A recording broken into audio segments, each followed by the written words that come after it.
comme la reine Laetitia est douce.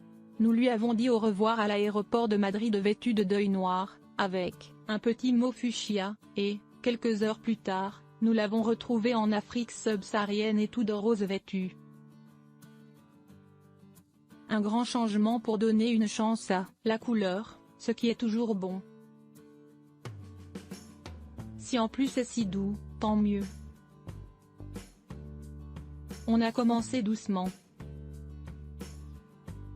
Donna Laetitia est descendue de l'avion sur un autre continent, avec d'autres températures et ça se voit, à tel point qu'il a dévalé les escaliers comme un nuage de coton, en rose clair, presque lilas.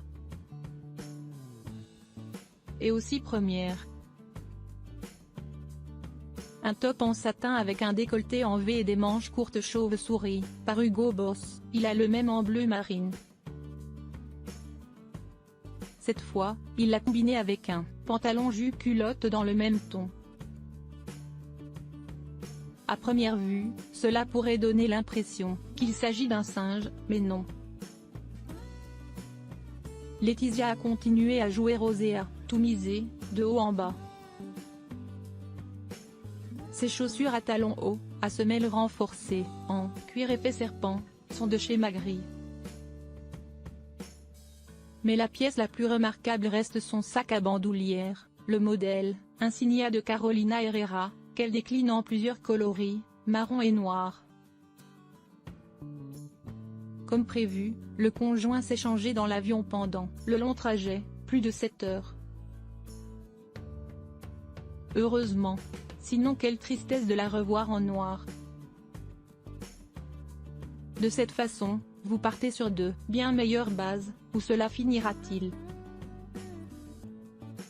Le seul vestige de son look d'aéroport a été ses boucles d'oreilles, des boucles d'oreilles, dorées en forme de bambou, qui l'année dernière étaient parmi ses préférées pour tout. On voit déjà qu'ils sont encore bien rangés dans leur coffret à bijoux, à portée de main pour les récupérer au minimum. Les rois commencent ici leur visite d'État en Angola, qui durera 3 jours, jusqu'au 8 février. Demain à 10h30 Leur Majesté entameront une journée très intense au Mémorial Agostinho Neto pour une cérémonie d'honneur et, à 11h, la cérémonie de réception officielle au palais présidentiel. Il ne reste rien.